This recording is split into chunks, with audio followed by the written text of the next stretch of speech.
Welcome to the WAGO programming tutorial. In this session, what we're going to cover is the basic startup of a Codesys project from the very beginning. So in this, we're going to do a basic ladder program, setup of the node, pointing variable names to hardware addresses, things of that nature. So to get started, what we need to do is first come in here and select the new project over here icon, or you can also do a file and then new from here as well. Either way, doesn't matter, get the same point. So once the project starts anew, one of the first things we have to do is select the actual controller that we're going to be programming. In this case, it's going to be the 750-880. So we'll scroll down the menu list here looking for the 880. And then we have various things in here that we can set up with regards to enabling the load boot project automatically, online changes, disabling PLC and trace, PLC browser and trace functions, network functionality, visualizations, creating a web page, and things of that nature. We're not going to do anything with these just yet. The primary focus of this exercise is just getting started with a basic project. So we're going to say OK once we've selected the controller. Now, once we've done that, the first thing Codesys is going to prompt you to do is create a new POU. The main routine for all Codesys projects is the PLC_PRG. And here we can select the type of POU, whether it's a program, function block, or function. We will be creating function blocks and functions later. Again, at this point, we're just going to create a basic ladder program to get started within Codesys. So over here, we've selected ladder as our language, and of course, you've got instruction list, function block diagram, sequential function charts, structured text, continuous function charts to choose from. We're going to use LD for ladder. I'm going to say OK. All right, now from here, of course, we could just start writing our code and creating our project. But in this case, again, what we want to do is create a PLC configuration of the node we're actually going to be working with. So I'm going to come down to this Resources tab, and I'm going to click on this PLC configuration.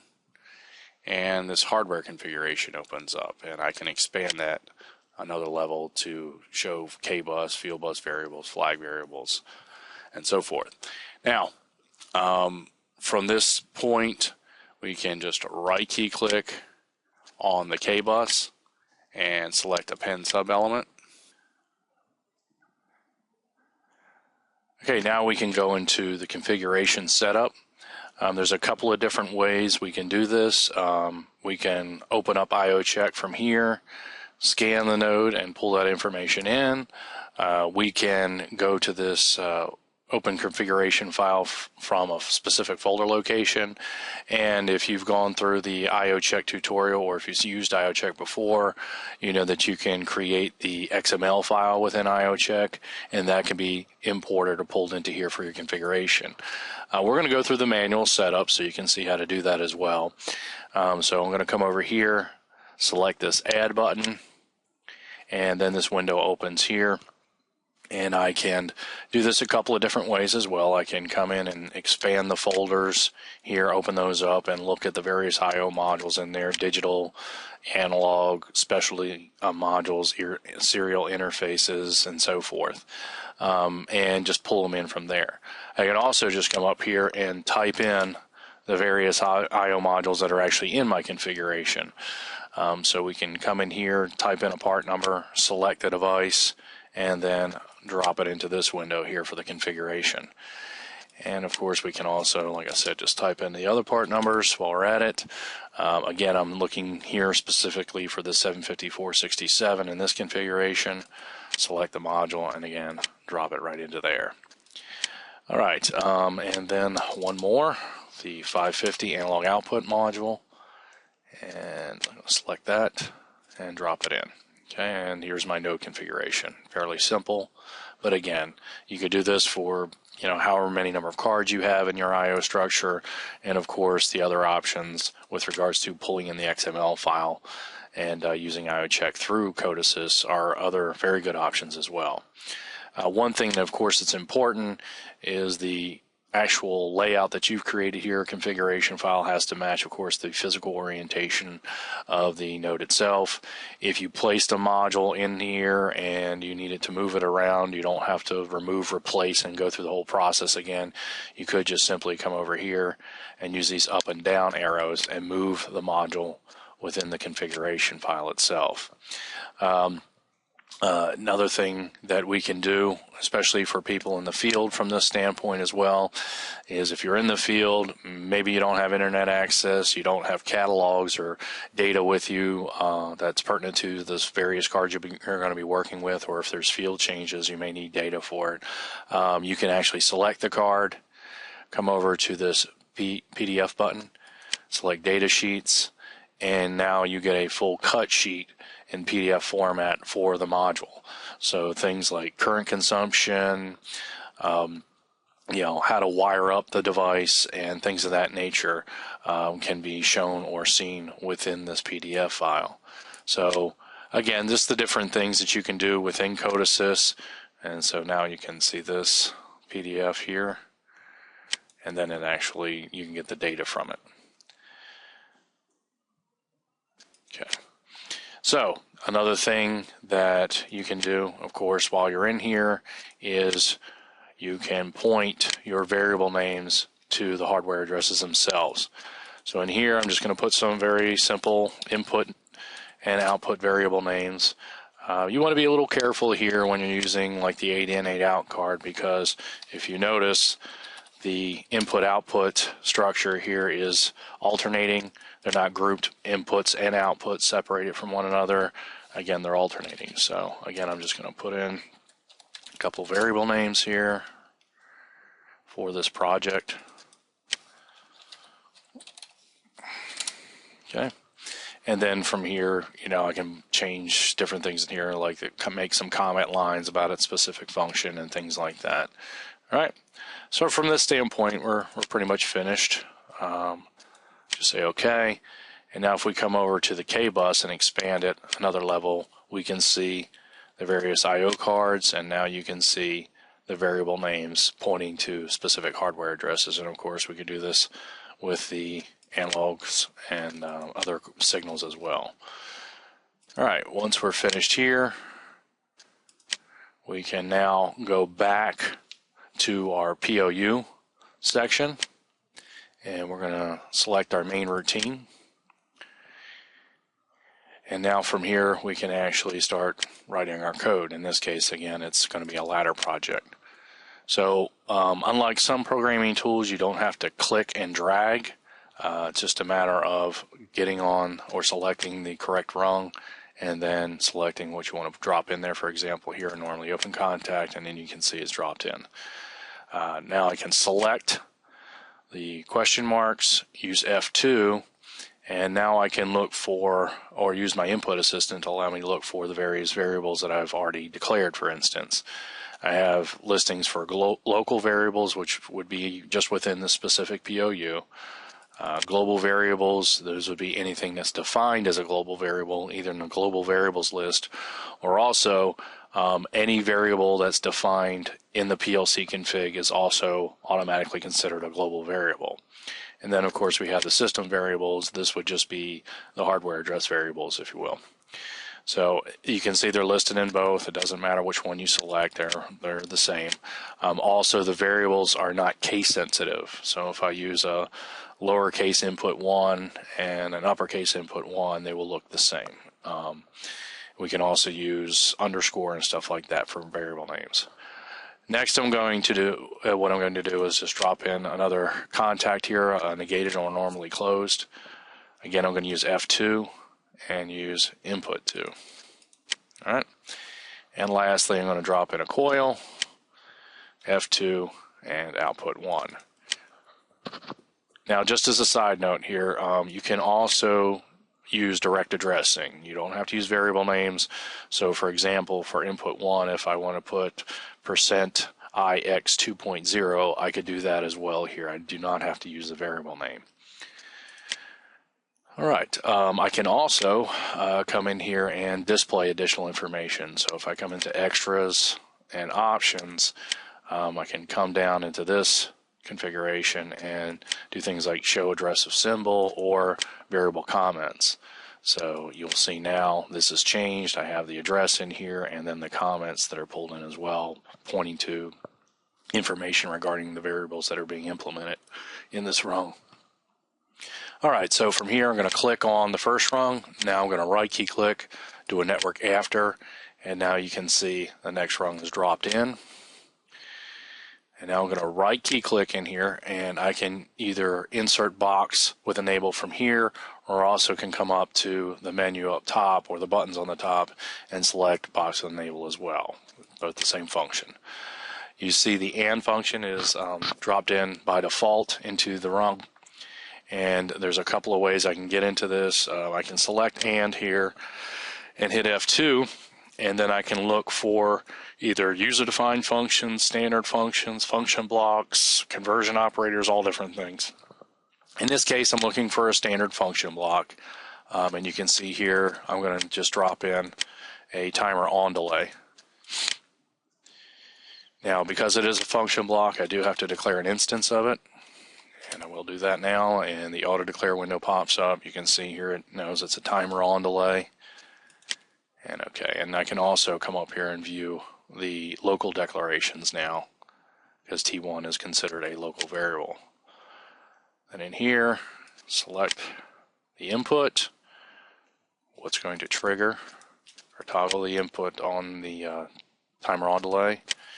Now in here I can put in a variable name. I can also just put in T#5S for the time value that I want to use, in this case 5 seconds. Unlike some other programming tools that you may have used in the past, we do not just have increments of milliseconds. You can see here now I have 5.5 seconds, so we can go milliseconds, seconds, minutes, and so forth as far as what our base of time is. Again, we're not just stuck with the the milliseconds as our time base. So now here I'm going to just put in a new variable, and you can see it's a Boolean, a T1 done on the output. Again, this is being declared up here, and then one last variable to put in here, our T1 elapsed time. Now you want to be careful with some of these function blocks because you can see here this is a time value. This was this ET elapsed time is, but by default it comes up as a Boolean. You can type it in here, time, or you can use the pull down menu for a list and select time. Either way you want to do that, again, you get the same results. Say OK. And now, one other thing with this, if you're looking at a function block, again, timer on delay is fairly straightforward, but if I'm looking at a function block and I'm curious as to what the inputs and outputs are, what are their values as far as, or I should say data types, I could also come into here with the pre-written libraries within Codesys, for example, come into my library manager under the resources tab, and then I could look for the actual function block, in this case the timer on delay, and then in here I have a comment line that describes exactly what the timer on delay does, its functionality, the various inputs and outputs, what are their data types, and what is their function within the function block as well. So that information for the library files may be in here that you can reference if you want to know exactly how it works or functions. I'm going to come back to the main routine again just to show you that. Now I'm going to right key click, again network after, and now I should see my next rung here. Again, I'm going to put a box with enable in. I'm going to select the AND again, as I mentioned earlier, it's the default, but this time I'm just going to type it in. I'm not going to use F2. I'm just going to put a counter up function block in here, and now of course I need to declare an instance of this as well because it is a function block. Again, CTU comes up by default, and now I can Put in here the trigger for the incrementing of the counter. In this case, I'm going to look for a local variable, which is our T1 done. And okay. In here, I'm just going to add a variable.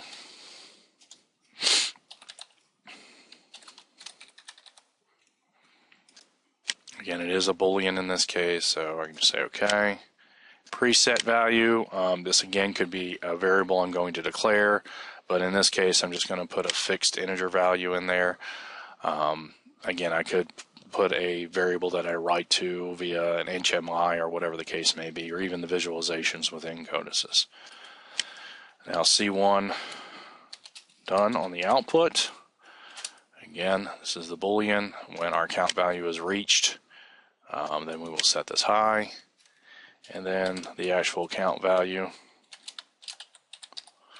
will be displayed here. And again, you'll see in some of these, again, it's going to come up by default as a Boolean. This is not a Boolean. In this case, it is a word. And then I'll say OK. If for some reason you had something that was declared incorrectly, a couple of ways again to address that. You could just highlight or type over. Let's say it was Boolean here, I could type in now word over that. I can also, maybe there's something more I want to do this, maybe I want to point it to a memory location, set it as retain or whatever. I can also hit Shift F2, and now you can see the auto declare window pops back up. I can set an initialized value, pointing to a memory location, change its class, and then you can see retain persistence and comments and things like that I can put in as well. Okay. And either way will correct that. I'm going to right key click network after. And now I want to put in a new rung, but something I've created already is very similar to what I want to do in here. So instead of starting all over again and recreating this rung from scratch, what I can do is come to a previous rung and select it and do a copy.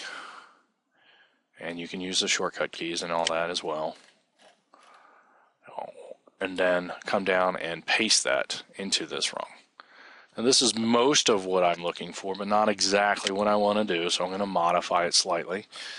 I'm going to come in and select the normally open contact, and then hold down the Shift key and select the normally close.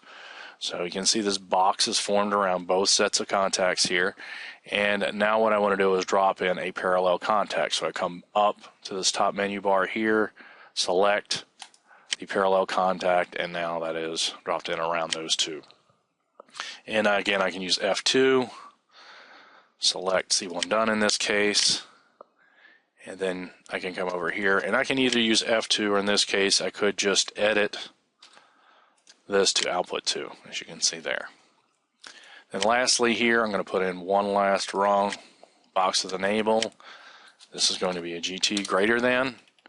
It could be LT less than, EQ equals 2, GE is greater than or equals 2, for example. So there are all kinds of standard operators and functions in here. They're listed in Codesys as well, so you can look those up.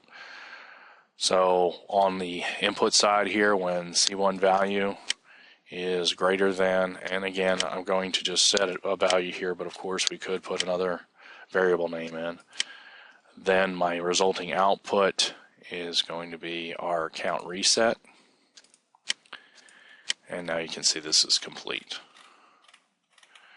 Now the next thing I want to do is rebuild the project or build it one way or another, just to confirm there's no errors or warnings. So I can see down here in my message window, I have 0 errors, 0 warnings. Of course, that's what I'd like to see in my project. So now we want to, again, connect to the controller to test the program. We could also just run this in simulation mode. So we could go online here on the pull-down menu, select simulation mode, and then it would be as if you were just logging into a controller. So I could select simulation mode, go to login in here, and then once I log in, then I'm going to hit F5 and it'll run and start the program running on the laptop itself. But in this case, what we want to do is actually create or connect to a WAGO device. So we're going to create a new communication channel. So I would come in here, open this communication parameters, go to new, and now we could just name this 192.168.1.2 for the device. Select the TCP IP driver here, third one from the bottom. We can also use the serial interface, the 232, because we can interface to the controller via the port on the front, the serial port, with either a D-sub connector or the USB cable. In this case, we are going to use Ethernet. We could call it turntable 2, configure 4, whatever we want here, depending upon its function within the system, for example. In this case, again, I'm going to use the IP address that we're going to connect with. Now, from here, I have to click into this box here, and now I can enter the actual value of the IP address. Previously, all I did was name it, so I didn't actually put the IP address in. So here, I'm going to put the IP address in for the actual device. I want to be careful here. I can either hit enter or click off the box here, like so, the content field, if you will, to make sure that it's accepted the change. If that is still open, like so, and I select cancel, or OK, I should say at this point, it'll go back to localhost. So want to make sure that I close that and then select OK. Now from here, I can go online and log in, and immediately I should see a box here that says something, either the program's changed or there's no program on the controller. That lets me know that I've actually connected to the device. I can say yes here. And now it's going to begin the download of the project to the controller. I can see down here I've connected to the device. However, I'm not running yet. I can use the online run or F5 key just on the keyboard, and now the program is actually running on the controller. And you can see, we can look at the inputs, outputs, and what's going on within the actual program or routine. I'm going to turn on input 1. Toggle the input, and now I can see my elapsed time is starting to increment here. T1 done just went true, and scrolling down I can see now that the count value is incremented by 1, and then output 2 here is actually on as well. Just going to minimize this a little bit so we can see it's a little bit easier. All right, and excuse me. Then we can also do, just to kind of help it from a visual standpoint, I'm going to just uncheck these boxes so we can see the actual code running. Of course, you could go up and down on the screen with no problem with that. And you can just see now, again, a little bit more of the routine running. Toggle input 1. Again, it's going to start my timer on delay, and then my count value will increment once T1 done is true. Once more. And now my C1 value is now 3. And you can see now C1 done is true. Now no matter what I do on input 1, my output 2 is latched high until that count on the counter up is increments above the 3 because of the greater than I put here, and we'll set that reset and set our count value to 0. So if we let this cycle through, then our count will reset because our greater than down here, and now output 2 will go off. And there's different things we can do. If I was, for example, again, if I make this a little bit larger and I'm working or troubleshooting or debugging something, and maybe I'm down lower in the routine and I'm looking at maybe my counts or my greater than or whatever, and I needed to view also the timer from up above, then what I can do is pull this down a little bit, look for my T1 done, expand it, and then I can actually see what's being executed or running within the timer while I'm down on maybe a different rung and watching the execution of some other things that are going on with regards to output 2, my counter, my greater than, and so forth. Okay. You can also, of course, come back to the PLC config, and you can also view the action of the inputs and outputs here as well, just so you know. Okay. All right, so this was just basically getting started with a project within Codesys. loading the program on the controller and watching it execute at this point. And this is, again, just to help you get started within Codesys and working with the tool.